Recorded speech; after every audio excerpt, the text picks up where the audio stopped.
Through the Mayhem, the Sightly podcast series, bringing marketing industry leaders together to discuss the ever-shifting media landscape. Learn about the ins and outs of real-time marketing, influencers, data privacy, technology, and so much more. All from industry experts with real experience, giving you the real answers. Now, let's break through the mayhem. Welcome to a brand new episode of the Breaking Through the Mayhem podcast. Today, we have something truly special for you.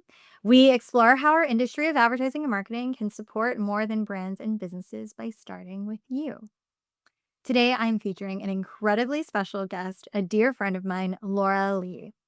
Laura is an award-winning, data-driven marketer with over 15 years of experience spanning consumer tech, entertainment, and gaming. She specializes in full funnel marketing to drive growth and is passionate about scaling brands globally through innovative digital campaigns and data-backed insights. She contributes her expertise as an advisory council member for Harvard Business Review and serves as a strategic AI program advisory board member at Southwestern Law School. As the founder of her own LL consulting firm, Laura partners with B2C and DTC companies to accelerate performance and build impactful audience-driven experiences. Prior to launching her own firm, she led performance marketing at HBO Max. Her work has most recently been recognized as a 2025 AIA Innovator Award recipient, recognizing her commitment to leveraging emerging media and technology to engage consumers in meaningful ways. Laura also serves on the board of directors for Asians in Advertising and Awakening Wisdom. Laura is a champion of inclusive leadership and dedicated to fostering environments where diverse voices and talents can thrive. Laura, thank you so much for joining us at Sightly today. We're so grateful to have you on our podcast. Thank you so much for having me. So I want to dive into it because I know you really well off camera, but the folks who are listening don't. So can you just tell us a little bit about your personal journey as a marketing executive? Definitely. So I'm a true believer in connecting personal and professional passions. This connection is what really shaped my career and the opportunities that I chased. It led me to make the decisions on what and who I wanted to work on and with. So I started on the agency path, working on brands and accounts that I had a calling to. Being from LA, entertainment was where I felt I really wanted to be ingrained. So my first accounts were in the studio business with Warner Brothers and Universal Pictures, which then expanded to music labels such as Universal Music Group, and then gaming accounts like Hasbro. This then transitioned into brand direct opportunities where I was able to work in live entertainment on some of the biggest artists and events during my time at Live Nation and AEG. I then asked myself during the height of the pandemic, what are most people doing at home right now? And they were streaming content. So this is what then led me to joining HBO Max to oversee acquisition and growth marketing. For me, when you can visibly see the impact of your work fulfill someone's day or a lifelong dream, whether that it be watching their favorite actor on screen or their favorite artist on stage or TV series or game, it all becomes that much more rewarding to say I had a small part behind that memorable experience. So this all forged a path to today, where I have launched my own consultancy to support D2C organizations to drive growth and performance and really democratize access to this expertise. I love this career path that you shared. I think so many of our listeners might still be in their journey of going from agency side to client side, maybe back, maybe over to the sales side. But one thing that you said in your journey that really stuck out because it resonates to what we believe in and care about at Sightly is how you're able to connect the marketing and advertising you do with the human being at home who's watching their favorite actor on screen or their favorite movie, their favorite show, and you're actually really weaving into meaning and moments in their life that truly matter to them. And what we care about deeply at Sightly is how we can also democratize access for marketers to reach those moments that matter. If you don't work at one of the large companies or one of the large agencies that you're referencing, and even if you do, how are you utilizing access to video metadata, quite frankly, to connect contextually to those key moments that matter with an audience? And so a lot of our clients and partners that utilize our technology do it both for their own brand authenticity, wanting to make sure that the way they activate media connects to the brand's values, But also what you said, I think is the most powerful part is utilizing technology. Sightly happens to be a leader in this space, but utilizing technology to meaningfully connect to those moments with the consumer. Um, at that like show level or video URL level. So I think, it's really interesting that you have come to the same arrival point that Sightly has had in our journey with how to connect meaningfully with consumers. I really, really appreciate that. Um, and one of the things you stood out, we care about a lot. We build technology for it. Uh, but you talk about this idea of democratizing access to some of the, most advanced performance marketing strategies around. Can you tell me a little bit about that? Give us a look under the hood of maybe an example of a time that actually worked? Yeah, for me, it's about recognizing that I've had the amazing fortune of working on some of the biggest brands and organizations. How do I then apply this knowledge that I've gained and this experience to share this wealth to other products and other companies who maybe don't have access to a full stack marketing team, or they don't even know where to begin when it comes to launching a strategic marketing campaign? So, since launching my consultancy, I've used my experiences to partner with a lot of the big brands still, during my work with Virgin Galactic or the CW, but I'm also working with startups to help kickstart them and their vision into a promotable product. So I want to turn these strategies into a growth engine for them. I'm also expanding globally to help other markets realize their potential with strategies that have been pressure tested in a key environment. So the benefit of the fractional work I do is really defined as a cost-effective solution to provide high-level marketing strategy and leadership for those who maybe can't afford a full-fledged team. So I'm also a strong advocate for diversity and inclusion. And to me, this gives me more of an opportunity to support and uplift API founders and give access to this strategic oversight and really help them build and grow together. So essentially putting more women owned or API owned products in front of consumers and helping them find success in the ways that they deserve.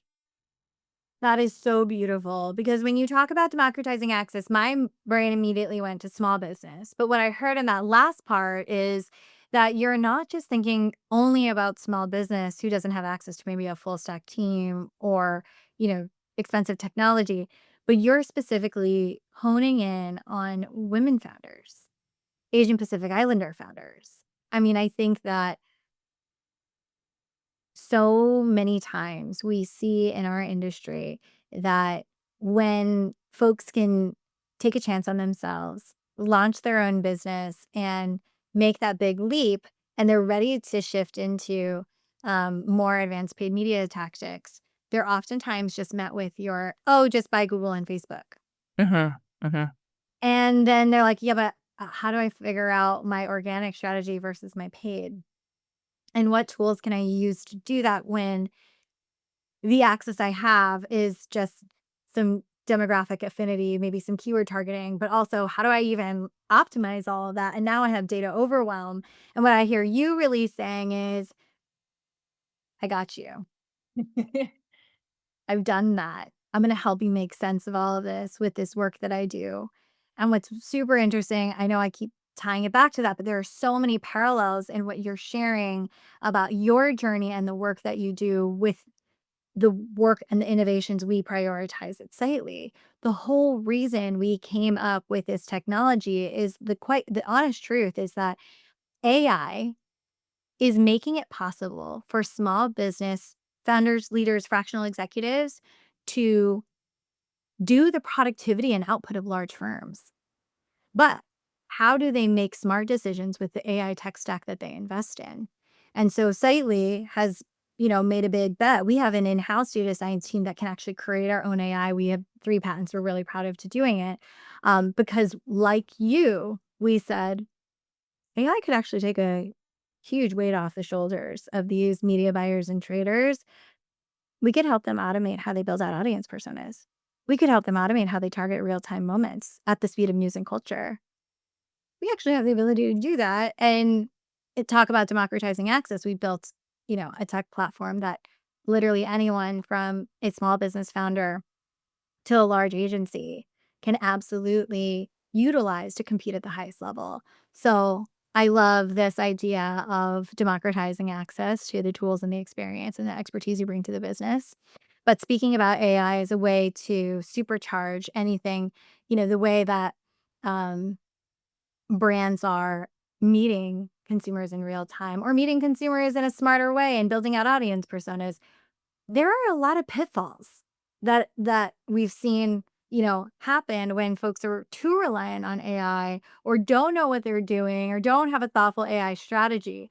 So from your perspective and your expertise, I'd love to hear from you. What are some of the biggest mistakes or watchouts that brands are making when it comes to AI, specifically in their performance marketing approach? Yeah, and I think everyone is experimenting in this together, right? But from what my experiences have been so far, it doesn't matter if you're a well-established brand or you're a new venture startup. There's a few common watchouts when integrating AI, and I have four that I want to touch on. So, I'm a firm believer in AI helping to amplify human potential, reducing time spent on menial tasks, some of the things you mentioned earlier, right? And really allowing for innovation and creativity to really thrive.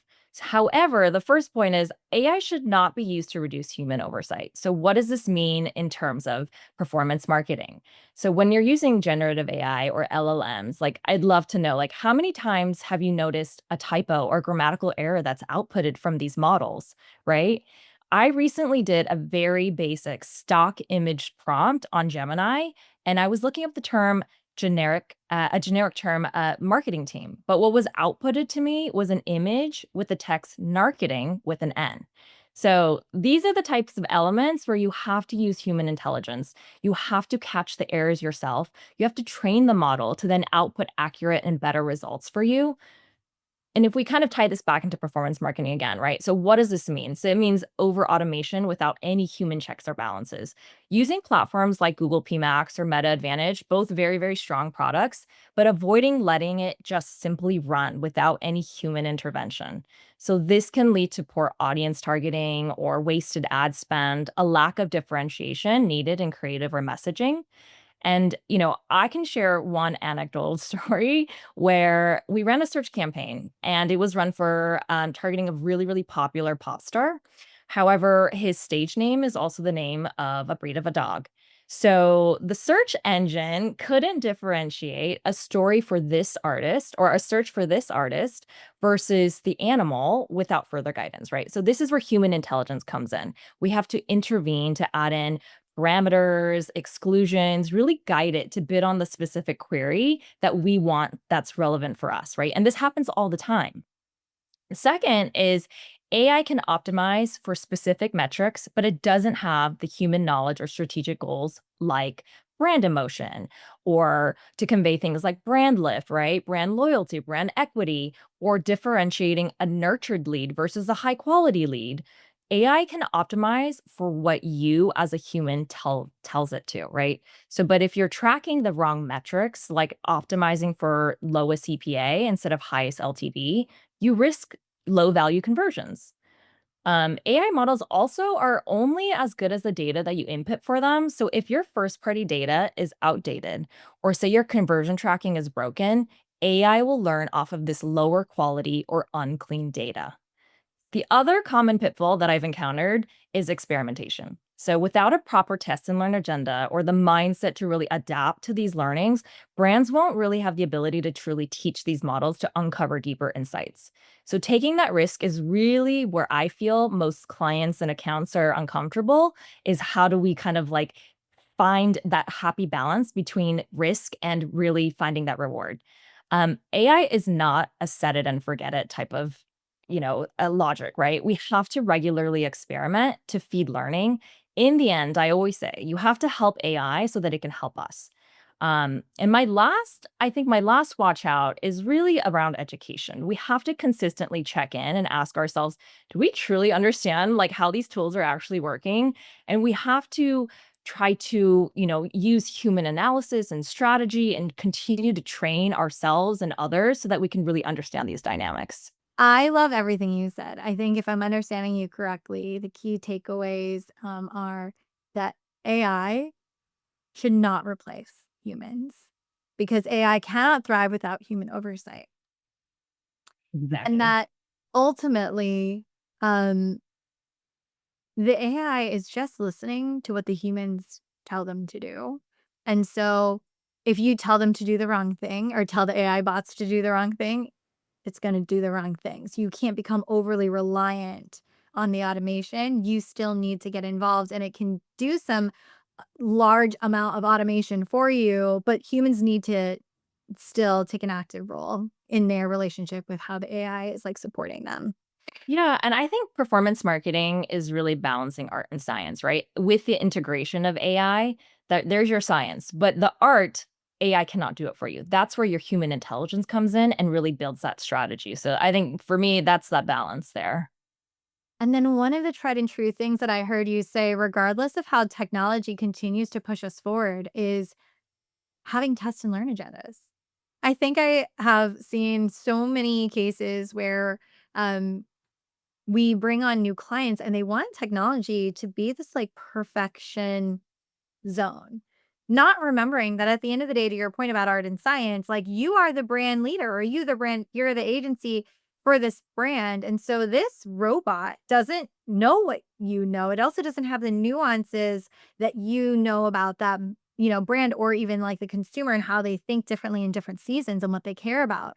So I think super, super smart for you to remind everybody to continue to have learning agendas throughout their journey with new technologies, AI or otherwise. And the last one that you said I love the most personally, um, continuous education. I think as technology moves so quickly, you mentioned like Performance Max on Google. We see a lot of clients being like, yes, let's dump all our money into that. And you're like, yeah, but how are we also now filling the top of the funnel? Where are you still investing in brand equity and reach and those kinds of goals? And so if you're not continuously learning about not just the ad formats, but also your tech stack and what's available out there in terms of AI and innovation, you may end up with like tech stack soup and duplicating your investment and not really knowing like what metrics to trust or look at to inform your decision making. And selfishly, what I'll agree with, especially up at the top about the human oversight, is that is one of the biggest pieces of learning we have for any of the clients that work with us on slightly on the brand mentality technology side of that the platform work that we do. We have built in human oversight steps into every component of the platform because the whole premise of a brand's mentality is that you get to choose your brand's perspective, your opinion or mentality at any given time, and it can change given the context of current events and news and culture. And it's meant to change because a brand is dynamic, like a consumer is dynamic. So, yeah, we've got a lot of AI that's filtering through billions of data points a day across the entire internet. And it's connected to the way that a brand or a client fills out their brand profile that makes a decision, a very easy decision tree about like, is this moment relevant for my brand? Is it, you know, is it on brand? Is it off brand? Is it safe? Is it suitable? It answers a lot of those types of questions. But there is a training component to every touch point. So yeah, you've set your brand profile to automate that. Is this moment target or is this moment a block or is this moment a monitor? But if you see that come through the platform and you read like a news headline and it comes up as a target, and maybe based on your brand profile, it was a target. But right now we are in, let's say, an election season, for example, maybe it's not so much a moment you want to target. There's a Right. thumb up and a thumb down. So you can continue to train the model so you're not setting it and forgetting it, like you said. And so I'm loving how a lot of your journey, your experiences, your recommendations really converge with the same education that we hope to provide our clients and partners when they work with us too. So, from that perspective, we are not all living one campaign and one rap report at a time. At the end of the day, to your point about human intelligence, there's a huge human component to this massive industry. Marketing and advertising supports, honestly, the way that media can live, thrive, and monetize in the world. And so we have a huge responsibility and opportunity to give back to the industry and give back to the people that this industry impacts, the people that this industry is sending messages to, right? And I know that you are really passionate about, we talked a little bit about it in your bio, and I know you're really passionate about service and giving back. So I would love to learn a little bit about what inspires you when you think about the human component of our business, service, and giving back. Yeah, I mean, exactly as you referenced earlier, I'm an advocate for female and API representation. And to me, this is in many ways, right? So, broadly speaking, I feel like we need to uplift these communities to really shine light on the amazing talent and intelligence and creativity in general. But specifically, like, I would love to see more API and API women represented in tech and AI ML marketing, like, such as performance marketing. I think most tech organizations feel that we aren't an underrepresented minority in this field, as there's an abundance of API talent in developer or engineering industries, which I'm so proud of. But we can't forget that performance marketing is also a technical field. It's data driven, it's analytical, it's product forward, and it's product influencing. So it's a true definition of innovation. I hope that the work that I do not only encourages and inspires new talent to get into this field, but I also want to start seeing these AI models have an understanding of female and or API voices, right? Can they learn off of a cultural difference to give us outputs that don't only serve the majority? So I'm hoping that this work can really encourage more API and women founders to also have courage to build and launch, like you said earlier, knowing that marketers like myself are here and ready to support them in their needs. So I mean, I just hope that, there's gonna be more opportunity for everyone with this. Thank you for saying that.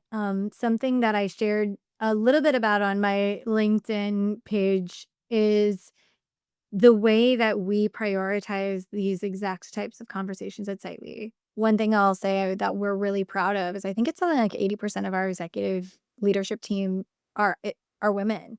Mm, And amazing. speaking to that point, you know this about me, but not I don't know if everyone knows that I recently became a mom. I guess it's not so recently, it was maybe, like, about a year ago, and I think as women, when we're thinking about navigating our career, going back to the human element of this business, transition to a mom can be, really intimidating. So finding companies like Sightly that can really champion you to be brave and bold in every season of your life and really support you through those milestones and those transitions.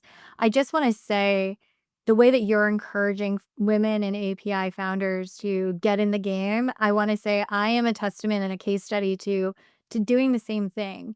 I'm really fortunate because I've been working at Sightly for 8 years, but there are companies like Sightly out there. So if you're listening, absolutely get into this industry because digital media companies and ad tech companies have the capability to be flexible, to support women and marginalized people to meet them where they are, crossing, the digital access divide, just a lot of the things that we've talked about here. But when we're really zeroing in on that human component, Sightly is a testament to the capability of this industry to provide a whole, full life for the people on the other side of the technology, machine production.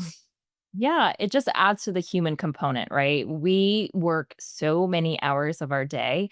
We should do something that not only is a personal passion for us, but also gives back. The company gives back to you in the way that you're giving it. So, like, I love to hear that Sightly is a strong advocate for you and your new life and what that structure looks like. And I'm so happy to hear that there are many companies out there that are really supportive of these life changes that females and women have. So, yeah, that's amazing to hear.